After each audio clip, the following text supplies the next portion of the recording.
has the ability for us to offer these things, these choices to our scholars, and sort of give them that really well-rounded curriculum that I think all of us could agree is essential to a really quality education. So I teach debate at the middle school level, and every day, every one of our leaders, every one of our teachers has one goal in mind, and that goal is middle school is the critical time in terms of moving scholars not only to be college ready, but to be successful in college, to complete college and go beyond college. And so one of the meaningful ways that we're doing this work at Success Academy is to have debate as part of our middle school curriculum. So the reason we have debate at the middle school level is that it's not just that a lot of some of the most successful people that you can think of in the world have debated. So there's a lot of distinguished lists of really former debaters, like presidents. Bill Clinton was a debater. A very high percentage of Congress, as you can well imagine, were debaters at the high school level. Supreme Court justices, Sonia Sotomayor, you may know, was a former debater. Oprah Winfrey, one of our top entertainment leaders, was also a debater. But really the reason that we have debate at Success is because multiple peer-reviewed studies have shown that debaters are 95% more likely to graduate from high school. That's a huge number. They're 75% more likely to attend a four-year college, and they show on average a 10% increase in their GPA. Those are huge numbers, powerful numbers. And additionally, they're about 70% more likely to reach college readiness benchmarks on the ACT. So I came to Success Academy from one of the top gifted and talented schools in the city. In my former life, I taught at Hunter College High School. And while I was there, I developed a very successful extracurricular middle school debate program. Extracurricular. But with my move to Success Academy, we actually have debate as a course. And it uses the Common Core as our guide. So this opportunity that I've been able to have with Success is one that's only possible because of the nature of charter schools. Because we have flexibility. We have how we design our schools, we're able to have an extended day. And so that increased instructional time allows us to have our scholars explore a real variety of subjects and find things that really excite them. And it allows us to incubate really great ideas. So to get back to debate. Debate does two things for us at Success. At first, it allows our scholars to develop and work towards mastery of skills around reading, writing, speaking, and listening.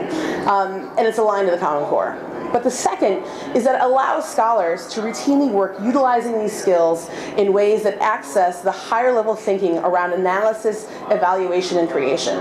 So it's a natural extension of our elementary school-based curriculum, which promotes critical thinking beginning in kindergarten. At Success Academy, we expect our scholars to do the hard work of thinking every single day in every class. So we, along with many others who have embraced the Common Core initiative, believe that mastery of the subject content is just not enough. Development of critical literacy and speaking skills are essential elements in each child's education. So the skills that scholars hone in debate and public speaking are critical in this 21st century because the internet has become more than just text-based websites and emails. We live in an age of Twitter, Snapchat, Vine, and a lot of these other cutting-edge social media platforms, and they shape the world we live in. So these new types of communication, they've made literacy really critical listening and effective speaking at the forefront of these necessary skills that scholars need. So in order for scholars to thrive in a nation in this new global knowledge economy, we have to foster these skills in these scholars so that they can be proficient and go beyond proficiency to excellence.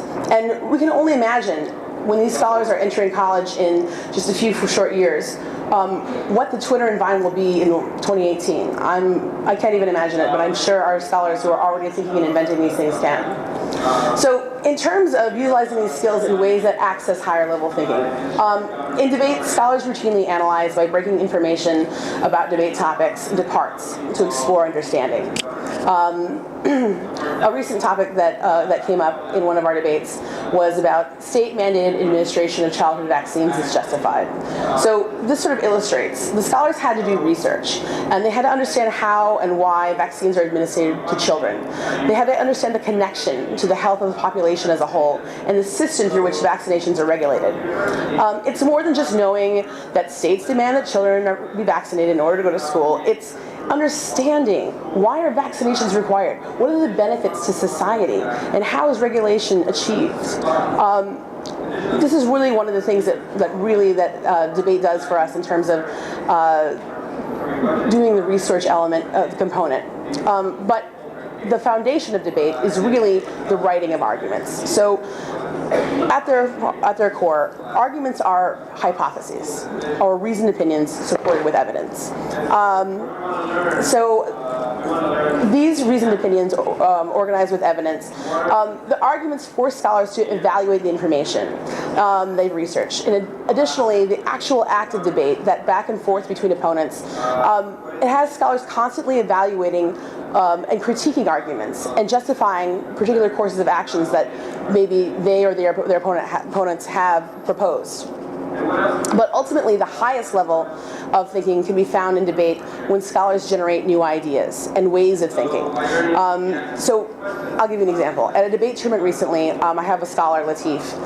He's in 6th grade, and we were debating the topic, Columbus Day should be removed as a federal holiday. Now, because our scholars have to research both sides, they're really well aware of sort of like the loaded person that if you've done any research on Columbus in the last 10 years have sort of come around that he wasn't such a nice guy.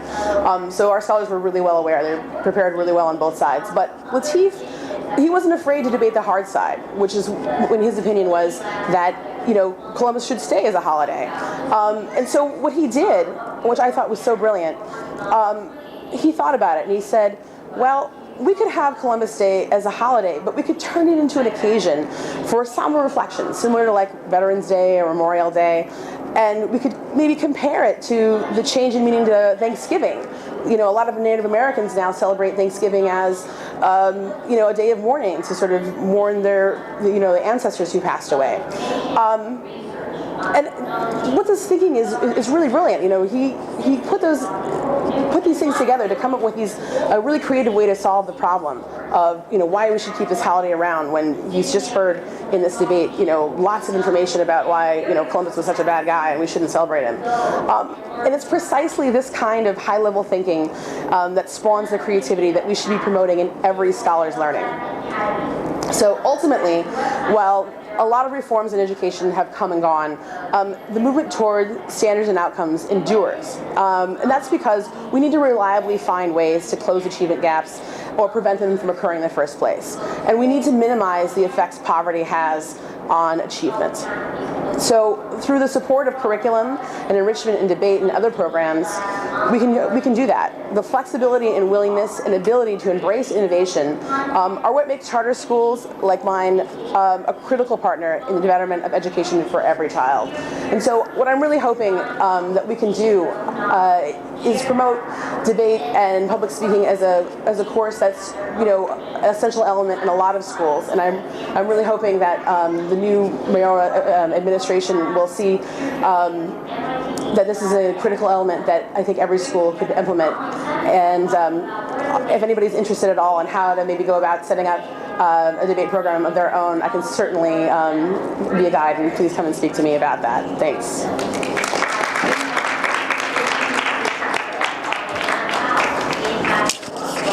Thank you so much. Thank you to Maria Williams. Thank you so much for that. Public speaking is extremely important. As a matter of fact, I took a public speaking course through Families for Excellence Schools, and it's part of the reason I'm not hiding behind the crates right now. So thank you once again. I think it's really extremely important. I'd like to introduce our third presenter tonight, Mike DeOria. Mike DeOria is the Associate Chief Operating Officer for Uncommon New York City, grades 5 through 8. Mr. DeOria joined Uncommon Schools in 2009 as the Director of Operations at Williamsburg Collegiate Charter School. So without further ado, please give everyone give him a warm welcome for Mr. Michael DeOria. Thank you.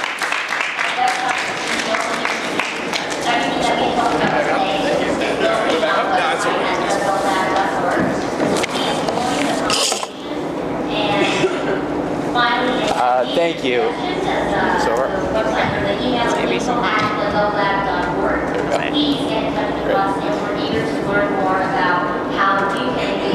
So I'm excited to talk to you tonight about our leadership model and kind of running school operations at our schools. As Joe said, I'm the Associate Chief Operating Officer for Uncommon New York City. We have 20 schools here in Brooklyn, and I oversee our 12 middle schools.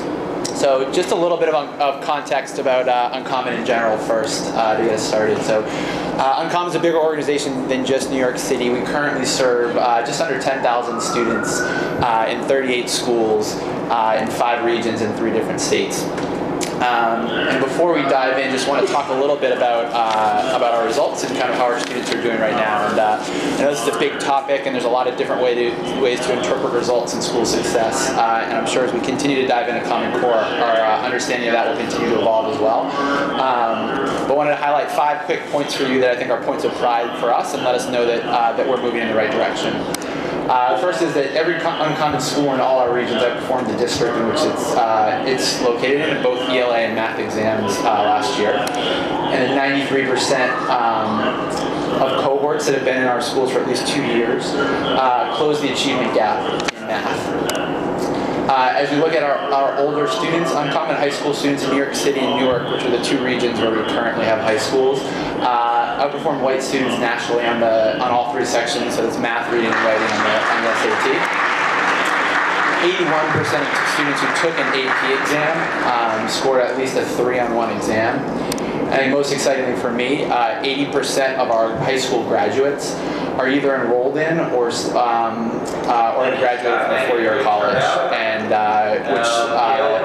which nationally actually exceeds the 4-year college graduation rate of the highest income quartile, and is more than 7 times the 4-year college graduation rate of the lowest income quartile, which is a more appropriate peer group of what we serve.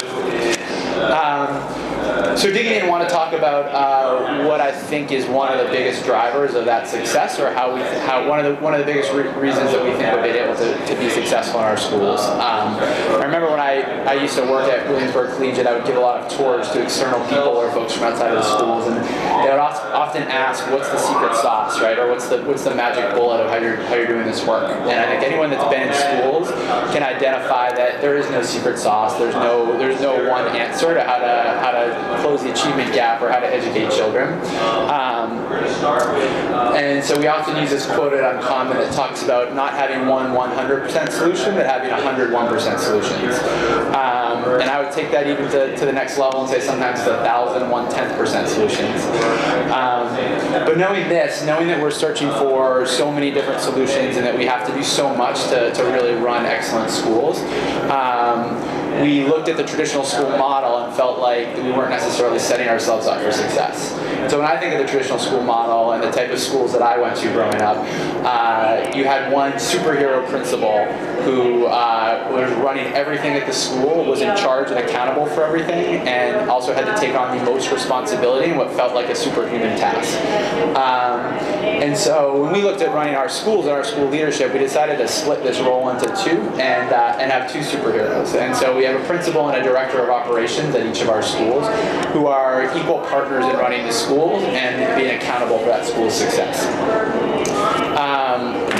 So I want to spend a couple minutes laying out the case for why we think this is really important, and why we think this has laid the groundwork for some of the success that we've been able to have. And I'll start by saying I think there's a common misconception that schools are really simple places. I think we can all appreciate how difficult teaching is and how much stress can come along with that. But I think there's a misconception that a school in itself is a fairly simple place that you need to put teachers in front of students and that learning will happen. And what we really think is that schools often feel more like this. They're these massively complex places that even outside of the classroom, just figuring out how to navigate and negotiate can be really complicated. So we dig into that. We think about some of the work that our directors of operations do, and how it requires a different skill set and one that can be much more what we talk about sometimes as the business of schools. And so when I think about our directors of operations job descriptions, if you're at one of our full-grown middle schools, you are creating and managing a budget of about $5 million every year. You're overseeing incredibly large-scale facilities. You're managing HR for 40-plus employees. You're contracting with hundreds of vendors fairs, you're managing tons of technology, you're developing a marketing and community engagement strategy every year, and you're interfacing with all types of people outside of your school. And so the two things that resonate with me is this is not necessarily a skill set that many people in schools are equipped to be successful in, but it's certainly a piece of all our DOO's work. The other piece is you have to be able to execute this work knowing still that the nuts and bolts of our schools are serving our students, families, and parents. And it creates this really unique balance of what you need to be successful in this role. And so it leads me to my first big point, which is we often say at Uncommon that we know without great teachers nothing else matters, and we are fervent believers in that. But we also know that it takes more than great instruction to run great schools. So if we dig into that a little bit, I put up here a weekly schedule for one of our directors of operations, and this was, I think, a real week from from maybe a month ago. I don't want to go into great detail in the interest of time, but three things stick out to me about this. The first is that it is an incredibly diverse set of responsibilities, and if you dig in and looking at some of the different colored blocks, you'll notice some of the things that I mentioned on that other slide. You have a financial call with your auditors, you have a couple negotiation meetings with vendors, the second thing that pops out is it gets back to this balance of the kind of business of schools and this ability to be able to relate to students and families and teachers. Because you'll see that all the red blocks on here are actually places where the director of operations is directly involved in managing or overseeing students or creating student culture. And the third thing that pops out is that in the absence of a director of operations or a leader who's taking on this work will likely fall to someone on the instructional team, be it a principal or assistant principal or somebody else on that staff. So then if you go to the flip side of this and you look at a week as an Uncommon principal, the schedule is no less daunting, there's no more gaps, and it's no less complex. This job is incredibly challenging, but the one thing that you do notice is that there is a little bit less diversity of tasks. And I think if we think about where we want our principals really spending our times, I would identify three really important things. The first one is observing classrooms, and you'll hopefully see that in the green shaded blocks there. Fairly heavily represented on this schedule. The second one is having teacher feedback meetings and helping grow teachers and making them better at their crafts, and those are those blue blocks on the right side of the schedule. And the third one is being directly involved with students, managing students, creating student culture.